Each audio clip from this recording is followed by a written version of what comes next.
Okimanyi nti olwaleero naddala music waffe wano e Uganda nti oyinza okwagala faani agule music wo naye nga naawe ky'oyimba tokyekakasa nga naawe music wo si mulungi. So awo mbadde njagala okugamba nti fine, tell the fans to buy your music naye nga naawe kennyini ky'oyimba kirungi omuntu agule quality. Naye kakati ogenze mu studio ya layisi $5,000 $4,000 bakoledde audio atali ku standard. Ogenze wa video director wakakadde bukadde bubiri oli akwatidde ekifaananyi kitali of quality. What do you expect? Why I'm saying that, oluyimba waliwo abamu oyo oyinza oga nti waliwo section y'abantu abamu abandyagadde okubawagira but nammwe kye mubawadde nga kiri of less quality. So the challenge, of course, me, what I want to kyenjagala okugamba nti of course music obuzibu bwe tulina temuli interview. Kyagera buli muntu aveeri mu matooke n'ayingira naye nga of course wabeerawo akasengejja. You get akasengejja ke kano oluyimba lwange ndiyita mu kibuga bali luzanya. You get it? Nawe okumpa interview waliwo wawulirako Blue Tygar. You get it? Of course wemba ndiyita mu gundi mu kibuga ng'oluyimba lwange bali luzanya wano ne wano ne wano naye nga amanyi nti bonna baluzanya teri ampangayo yadde ki. You get it? Meaning oluyimba balwagadde naye are they moving an extra mile to know that ono omuyimbi ayina okufuna sente agenda kufulumiza oluyimba olulala ayina okwambalako bulungi nga azze okutuyimbira. You get it? Kyengamba kikino omuntu n'ajja nakuinboxinga Blue Tygar woli nangamba nina wedding yange njagala we entertainer naye njagala kuwa opportunity bakumanye. You get it? Gwe alaba ali mu kuyamba gwe olina oyagala nzije I entertain your people. You get it? I entertain your party era people dance and what naye oli kungamba mbu it's a platform bwereere oli kumpa platform.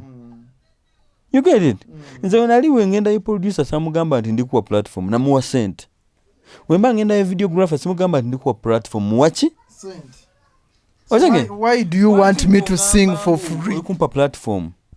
That's why me my friend najja nagamba Brian nina $5,000 je nina budget yange ntono naye nina $5,000 I come and work for you. Nina $10,000 kasitanda kuvaako amafuta kuvaako dressing. Of course I have to dress like an artist nga ndikujja okola ki okuyimbira. So ngattagatta nedaba nenyiga ekibalo kyange era mudakikemu nenkubira yes kisoboka ngenda kujja naye nze ekintama mu music muntu kugamba kati njagala nkuinvite nze and I'll give you a chance to sing. I don't need a chance to sing. Agenda okulaba nga tolinawo performing. Let me tell you abayimbi bangi even in USA, even in Nigeria, where you get it, amala omwaka nga tagenze ku concert. You get it? Naye nga togenze for free. Let me tell you, actually I want to tell my fellow artists, never upcoming, singing for free cannot make you popular. Nkubulira lwaki oba kuyita ku stage mbo oyimbe for free bajja kuyita mu bano nga bagamba kati tukuwadde yimba yo hafu luyimba lumu oba kalutuka mu makati yes katuwero kaminga musajja katuwero kaminga fike ya kikuba okiraba. So naye omuntu waba kuwadde sente ze oba $10,000 oba $5,000 ojoyimbe ajja kulinda o performing ekintu kye because you have to give value for their what money. Naye sagala muyimbi yenna ave waka mbogenze kuyimba ku show ya muntu oba kupata ya muntu ku bwereere mbwakuwa platform okujjako ngo katugeze fiki oli mukwano gwange and I'm coming as my contribution to you. Jege nengamba obadde otadde budget ya $1,000,000 ku music naye nyimbira $1 million nengamba fiki kati toteeka mu sente ezo pledge yange ya $1 million kanji kuyimbiremu. You get it? naye nze sobola kuva waka nengenda ku show ya muntu kuyimbira bwereere ate ekyo tekikupromotinga ng'omuyimbi tokikolangako nakikolako nga simanyi nga ndowooza okuzuula teri gye kikutwala.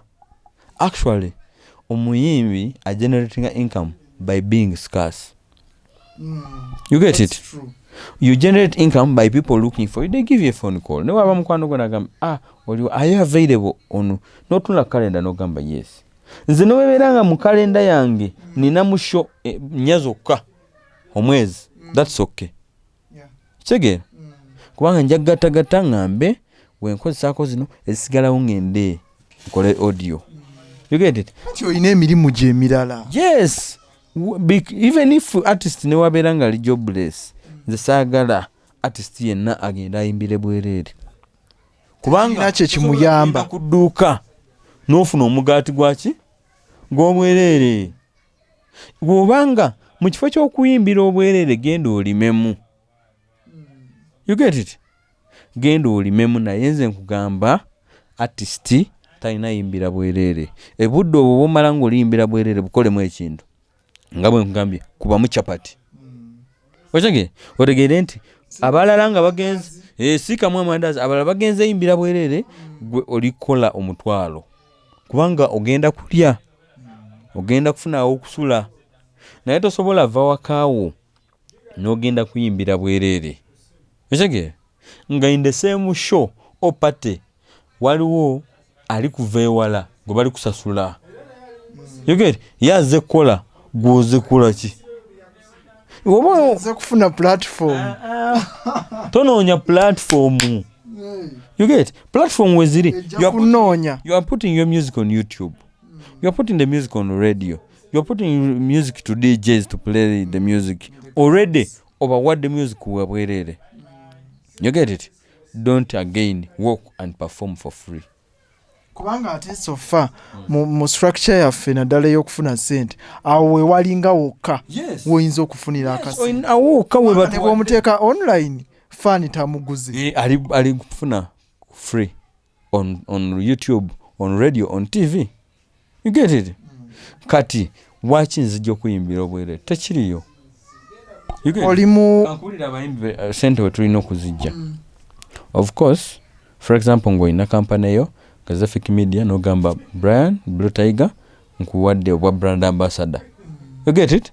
Ng'omuntu wandabako alaba fiki oyinza okumpaayo ka budget akatono nti omwaka guno katukozesemu budget of 5 million. Nga nja kuzikuwanga mpola mpola naye nga ompushingira Fik Media. Oba olina kyakunywa oba wine oba olina any company, that one is how we generate what? Money. Because we make a front page.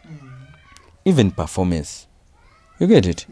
Then omuyimbi okutuuka ku level nga music we balina omugula online. You get it? Mu Uganda abantu balina okwagala nnyo music wo oba balina of course okwamwagala nnyo okubakaka ennyo music wo so that buli seera baagala omuwuliriza. You get it? Of course sijja gamba nti abali popular mu Uganda be bamanyi nnyo okuyimba. No, it's a balance.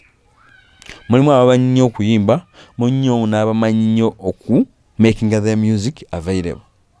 You get it? Yeah. Of course it's costly. Oteekamu nnyo naye in the end ng'otaddemu nnyo togenda kuyimbira bwereere. Olina otuula back and people text you. You get? N'otandika nga bakuwa abiri, it's fine. Kubanga abiri ago omanyi nti oba olinanga akaana ojja kagulirako amata. Okege? Oba olina omukyala ojjamu ekyokola ki? Naye gw'ova ewaka katugeze olina girlfriend oba wife akulabe nga waperforminze ku show okomewo akusabe nka airtime nga tokalina. No. Nayimbidde bwereere. Ebyo nedda. Yes. So gwe mukulaba strasi yaffe eri etya mu Uganda ya music. Tugenda mu maaso tudda mabega oba tulina we tuli awo tuli kaŋŋambe stagana nti tuli ku pause tetumanyi we tuli. Where are we as of now? By the way, kino kyendabye for example on YouTube. Ugandans welcoming new music owabweru. Of course, nchimanyi nti Nigerians have good music. You get it? Rwandans have good music. Tanzanians have good music. And we have good music. Naye kankubulire. Gendo yimba oluyimba. Oteekeko wali nti Nigeria. Kage? At least balina olukirikingako balabe nga lubi. Beni baluleke. Nenga tebalulese. You get it? Olinga ali ku YouTube scrolling what? Nalaba Nigerian ni walaba ka video nka performance. Nigerian artist is coming to Uganda. Aja kwata senta akoleje? Abantu bagenda mu show wano mu Kampala ne baziza concert yo mu Nigeria nga tebamumanyi tebamumalaba nganako. Nga zero nakulu mu Uganda agenda kuddayo. Tebamumanyi ne oluyimba tebalumanyirwe hit ye. Kati gwe fule mboli na hit oli mu na Uganda otekewo show. Olabe obutebe obukutunuulira. Obutebe. You get it? So tubulamwako. Tubulamwako ka one love okuwa Ugandan music attention. I know some people kukkiriza nti n'abaana abafa abawano bayimba talent bagiina. Nze ndaba we have tuina music ndaba abaana wano mu Uganda balina good music. Naye ogenda ku YouTube oluyimba lwe balukuba kuba buli wamu naye alina just let's say 100k mitwalo 10 views. You get it? Omulala tulimuwa views millions of views. America tulibawa views. Aba Nigeria tulibawa ki? Views. Let's give our fellow Ugandans. Atenga tebalina kye bagenda tukolera wano. Twagala abantu batunyonyota mbunyonyozi. Nze ndirake kubanga nno omulimu omulala. Naye kankubulire. If there is an artist as in our good music ne mumuwaga ya ne mutamuwa mirimo aja kola loss agenda kuba obutayimbwa. You get it? Yeah. Nze wenzija lero notampa mulimo njabeera mu ddwaliro zijanjabe. You get it? Wemba ndi siri ku duty kubanga nze nyimba nga siri ku duty. Wemba siri ku duty notampa mulimo njasigala ewaka nimemu nkole ebintu kubanga nze ndi mukozi. Okole ebireeta ssente. Nkole ebireeta ssente. Naye tomanyi muntu mulala. Katugeze yava wantu najja wano mu Kampala kutoba. Hope ye eri muki? Music. Ne muwaga n'aba hit ne mugikuba. Naye temulimu waki? Mirimo. Temulimu wa ssente. Naye mu party mu balaza mwe oluyimba lwe terubula ku playlist yamwe. Naye temuwa mirimo. Omwana oyo. Kasa tumuwadde platform. Platform ki banyikiddwa kati. Platform tebagirya. Kati gwe oli kumpa platform. Music ayina okuleeta ekintu on table. Gwe oli kumpa platform. You get it? Njagala gwe mwennyini olage bali example. Nti wemba ne party yange. Nsobola oyita Blue Tygar yimbe. Kati bali actually for example interview eno singa ebadde katugeze ku party yo. No gamba tuli wano ku party twaise Blue Tygar tukubemu muziki naye twagala yogereko emuli. Nsoka na kwebaza afiki we bale kumpa kalimo bichi lelelele then nengamba nenjukira ali abantu. You see? Obo balaze example. Obo balaze eki? You get it? Obo balaze example. Kati abantu abalala balabira kugwe. Naye katugeze gwe no gamba muze ndiwa bala. Nze ndimu wabuwi platform ya kuwulira music we. Naye sirimu wako ka show. You get it? Okola shows mubala yo olina maybe what good Friday, thank God it's a Friday nobera ne shows nyingi. Naye toliba wachi platform. Anya agenda olabira konti Blue Tygar performing wa bulungi wono nange kamuyite. Of course gompa show yo pate yo ne performing bulungi ngompadde yo nakasente ne nyambala bulungi nenzirayo wakanga siri tambuza kagere. Next time omulala jagamba oyo muyimbi yajja yatukira ku budde okutukira ku budde nti sente zompadde nsobola okujja ku transport siri kwewola kwanga ompita nti njenyimba obwereere ngenda kubira mukwano gwange mpola ye 15 ngende wafiki nkoleki nyimbe anindise gonjagala kuyimba wo sawa 9 ajja kumpeereza sawa 10 ntuke wo sawa 11 naye go obeera ngo kati ngenda kuwa mitwalo 10 naye nkusindikidde 5 deposit okwengenda okufuna ekyo kwambala funa ne transport nzije you get it nkuyimbire mu budde ombeka balance kange nkoleji saving ngambe we bampita walala zino zegenda okola ki you get yes that's the business that's music as a business you get it okujjako ng'oli asazeewo nti alikola music just as a passion only you get it naye kitegeeza tajja kuwa quality video gyoyagala kubanga talifuna muki sente yekoleramu bwekolezi yakyeyagalire jinja jembeera nezija wano mu Kampala actually ekindese mu Kampala is to shoot a video you get it ekindese okushooting a video I want to give good product to my people kati nabo nakubookinga mu butuufu actually omuyimbi yes gwa bookinga yes akankubulire for us artists we respond to your response ate nkuwa stimuli simanyi kukiza mu lulimi lwaffe nkuwa stimulus bwenti neninda response yo kiringa MC wajja nagamba hello wemusirika gundi kyagenda okwogera ekiddako kijabeera nga kiri wansi naye wezije negamba ya namwene mugamba ya response yange egenda beera even better you get it so wembawa akantu ne mukagala respond by giving me okitegera nange kyengenda okuddako leeta kigenda beera better yeah Blue Tygar gwe tuli naye oli mu uma mwendi nina ne ID naye sitambudde nayo uma mwendi bulungi nnyo era akasente ka covid wakafuna ya nafuna ndi mbafuna nafuna emitwalo 10 yes kirungi ekyo njo kyayo nno nange 5 nga twazirya twazifuna mu 2021 2020 nze zange nazifuna kubanga twaregistering essimu zaffe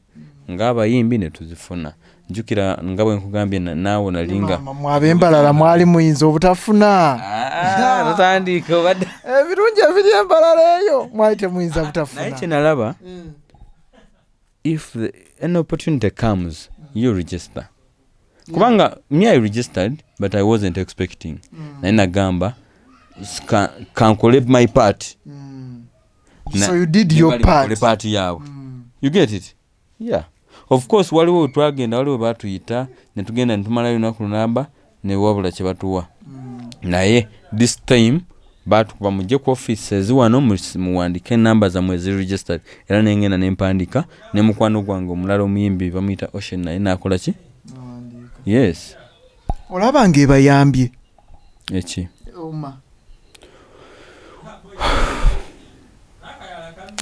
sijja kyogerako ekyo obuuma of course njirimu naye nga bwe not beneficial so far sina benefitinga munnyo kubanga mbaddemu entalo nyingi jokera ne kati tatumanyi president wa uma yani you get it we don't know the president you get it he's still Cindy yes yali Cindy tam negwako of course mutalonda n'asigalako mbadde sikimanyi ekyo mbadde sikimanyi nti yasigalako kati nze nonkubuulidde webale kumbuulira ekyo mbadde sikimanyi pulezidenti wammwe naye ndowooza takitutte bubi ekintu akivuze bulungi sinalaba birungi sinalaba bibala byakyo sinalaba bibala byakyo kubanga olaba akasajja kano ka King Saha wali okalabamu gundi obusobozi bwa yes yeah era okulonda okujjira you are for King Saha oyo muvubuka yalinga ali down kitegeera down nga amanyi embeera abayimbi gye tubitamu haso you get it yeah katuddeyo wali kumanya Blue Tygar ng'omuyimbi mmere kyekutambulira posho and beans kazi watugambye emmere y'abasajja awo nkutegedde so I won't ask why yes kati kankubulire olaba akawunga just kalina challenge emu nti woba nedda tekatama wobanga wakakalya ku ssaawa 7 emirimu gy'okola okuva ssaawa 7 okweyongerawo giba gigenda beera bwe giti kubanga kebasa naye akawunga ako katugeze omuntu akola emirimu gy'amaanyi n'okalya ku lunch n'onywa porridge ku makya n'okalya ku lunch oba ofunye gundi energy kitegeera kubanga bagenda ka digestinga within like 1 hour oba ofunyemu energy kitegeera so emirimu gye bubanga oli muzimbi oli wa boda oli wa kubanga nze gino emirimu gye ngamba gye tukola abasajja kitegeera walaba enguudo zino abasajja be bazimbye walaba amayumba gano agayimiridde gonna kalina abasajja be bakoze ki bazimbye motoka zino baasi biki byolaba emotoka ez'amaanyi zitambula ki boda basajja so nze mba njogera ku mmere ndi kwogerera basajja kitegeera kati nze nali ku campus nga omuwala asobola okulya biscuit n'amazzi n'abeerawo bagala figure size naye omusajja agenda va mu lecture agenda watanye kubanga of course katugeze bino ebya relationship omusajja yagaba bwekityo twakuzibwa nti omukazi ye era bwe kiri mu culture yaffe agejinga obulungi bwo abugejingira ku kyomuwadde so kati ngaffe abasajja tuba tulina okukola ate okukola olina olya emmere eyo ffe baga nti gava mu kulya. Yes, perfect. Naye maama posh and beans nga mwana wa ssomero. Anyway, what are your best colors? Color blue. Yes, blue. Why? So anyway, amasomero gena someramu na miryango mwalimu blue nnyo. Kati colors ensitayagalanga ze zino ze mwambalanga muvudde mu class. Green, yellow, purple, ebyo ebisabyagalanga naye fine nabyambala naye colors za uniform ezankuba nnyo blue. So that's actually why I called myself Blue Tygar. Livao. Yeah. Then Tygar from where? So Tygar chava mu crew yange bagita Tigris. Tigris is Tygris. Together young ones grow rapidly into stars. So nga tweyita ba Tygar kubanga tuli mu Tigris. Yeah. Tigris enzo mbadde nsose kutegeera female tiger. Eri Tigris eri mu TY. Okay. TY not TI. TYGAR Tygar. Not TIGER. Yeah. Understand. Yeah. So you're married? Yes, yeah. Okay. Yeah. With how many children? Ninomu baby. Ngochi tutte mpola naawe.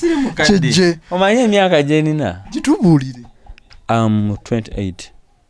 Yeah, kituufu toli mukadde okyali muvubuka. So we natuukiranga 35 tomanya nyaba mpezezaayo nga bonna. Buli mwaka ogenda tusuula mwaka ana. Buli mwaka. Nga toli wakuzannya.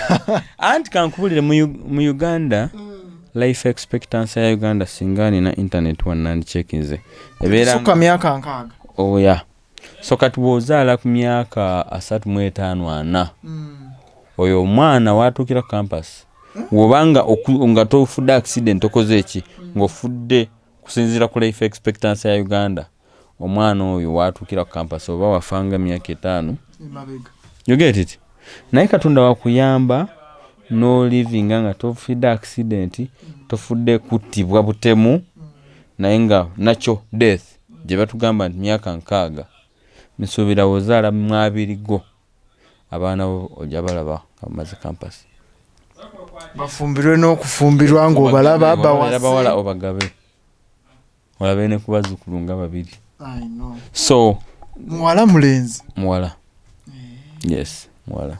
So how is family in briefly? Tulikiriya era kati bakimanyi nga nze ku mirimu gya video shoot. They are waiting. Yeah.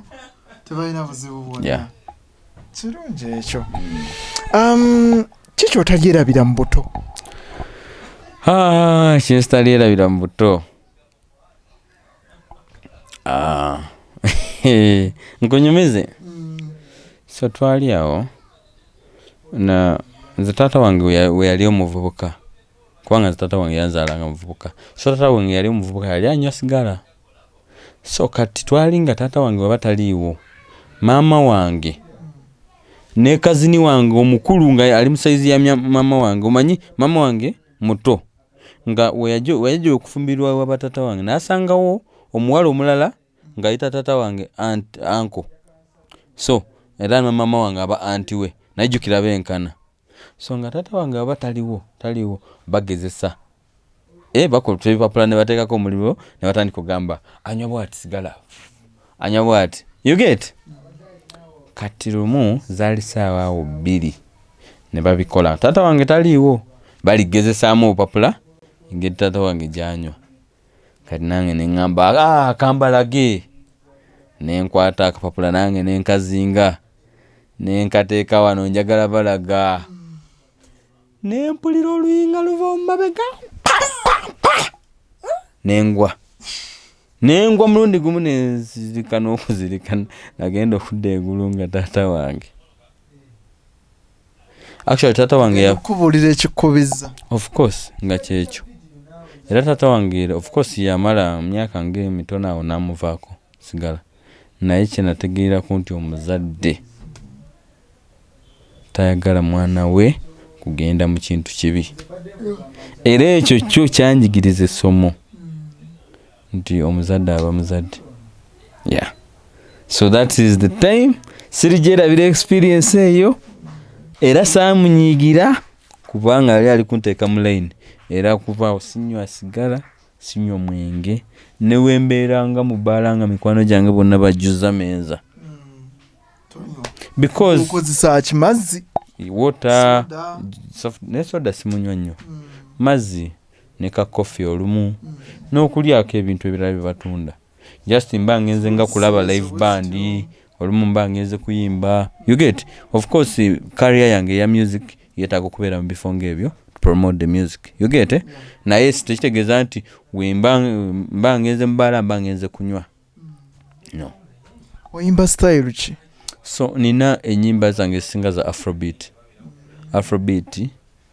enyimba beat ya african eri ya mwalimu edda nayimbangako R&B naye tebamwerokaminga nnyo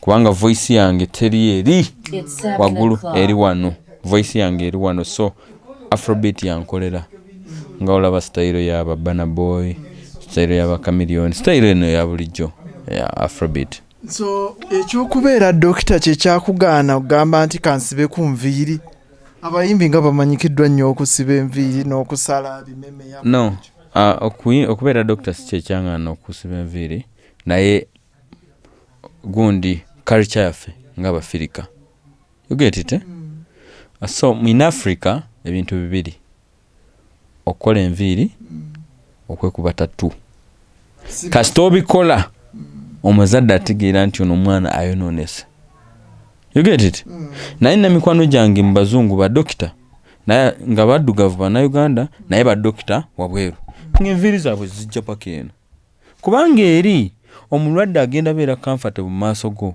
ng'osibye enviiri kubanga yamanyi nti enviiri size zijanjaba you get it naye mu Africa culture yaffe omulwadde waakulaba nga weekubye tatu wano otegeera ajagamba oli muyaye omulwadde walaba nga osibye enviiri ajagamba oli ki muyaye naye omulwadde walaba nga oyimba tajagamba nti oli muyaye kubanga saawa zino edda kyaliwo ekityo saawa zino edda kyali nga abayimbi baba tebasoma baba tebakola ki naye kati olaba abayimbi betulina waliwo n'abeesimbye ku bwa president you get it bapasita baprofesa kati baprofesa abayimbi gye bali you get it abayimbi nga bapasita ng'era badokita gye bali balecturers so kati okuyimba tekuli identified with obuyaye so abantu wakwerokaminga nti ate abayimbi abayayi mwebali of course era namba nnene kyovolaba abantu baselectinga kisegeera bakuwerokaminga as a doctor who is an artist then bagenda mu byoyimba oba oyimba jamu empale biki bakuleka eri nawe oba oyimba nga music gwenyimba nga gwe nakugambye nolimba billions it's about work hard work mukani nina enyimba nga wantegera it's about love teri muntu atabeera mu love ne waba president ne waba rebel kyemanyi ne Koni yali nga naye atuka ekiseera n'asinda ki so love tosobola gigaana you get it actually waliwo abangamba hey you man you are singing about love kiki ne mugamba gwe omubeera ne omukazi wo tomugamba ko bya love kubanga nze nyimba zange ziri I love you biki onyirira so it's good to compliment. So oyagala kujjukirwa nga artist yali atya just in case omulimo guno ogumuza okuliridde mu myaka tokyasobola kuperforminga n'ebiringa ebyo oyagala tukurememberinge tutya? Of course my plan, my dream is to be an artist, you get, who is revolutionary. Olaba nga Lucky Dube yalina area y'ennyimba ze yali ayimba nga zifighting against apartheid, zifighting against okubonyaabonya abantu. You get it? Walaba Bobi Wine engeri gyayimbamu ayimba ennyimba ezikwata ku muntu wa wansi. Chameleone Bobi Wine bebekulu bajja music industry eno baleta revolution okukyusa music gwe twali twagala ebiseera ebyo ne baleta music owaffe. So njagala of course music wange njagala communicating ebintu bino kola nnyo okulaga abantu nti totuula waka n'otakola. Music wange njagala communicating against trend season za social media. Kati nkeze ng'omuntu okubeera ku radio nga muwala n'agamba ontwala otya out nga tolina motoka. You get it? Ng'oli muwala oligendera ku social media nti omuntu akutwala atya out nga talina ki motoka. Ekyo kintu nze if I'm to sing a song I can't even sing against it kubanga nkubuuze oli student katugeze oli wa campus omulenzi ali kukwana wa campus musoma class emu mwenda bazadde bamwe babasasulira oyagala yabeere nga asoma naawe aine motoka. You get it? Ayambala bulungi atakuwa sente. You get it? Nze njagala nnyo tujjewo ebintu bya trend ebine ebibi. You get it? Bya social media nga of course trend ez'abawala okulowooza mbu sente n'omukwano kyekimu. Then things like homosexuality. You get it? I want to be open about it, against it. Then ebintu of course ebintu n'ekintu nze ennyimba of course ennyimba zange siza ddiini naye sagala buseegu. You get it? So njagala omuntu alabe video yange agambe temwali mu bawala bali bwereere, oluyimba lwali lulungi, temwali mu kubba oba kutta, naye oluyimba lwali lulungi era yali muyimbi ng'ali decent ng'ayimbira abantu message. Kinjagala njagala omuntu ampulire ng'amanyi kubanga nze abayimbi aba inspiring like nga Ed Sheeran akola oluyimba ne lubeera 1 billion views.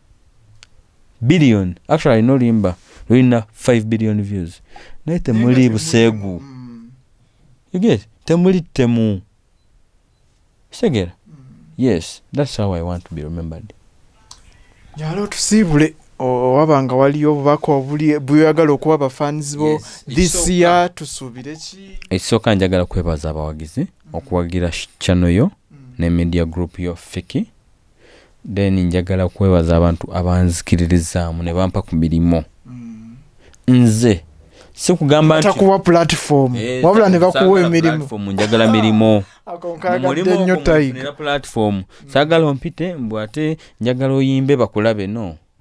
Njagala ompite ompe ka sente nyimbe era abakikoze mbebaza banji babadde ne birthday ze nobeera ne birthday nga abantu baba batano ogamba jangu onyimbire awukamu era mbebaza abampadde ku mirimu era mwongera okutuwa ku mirimu.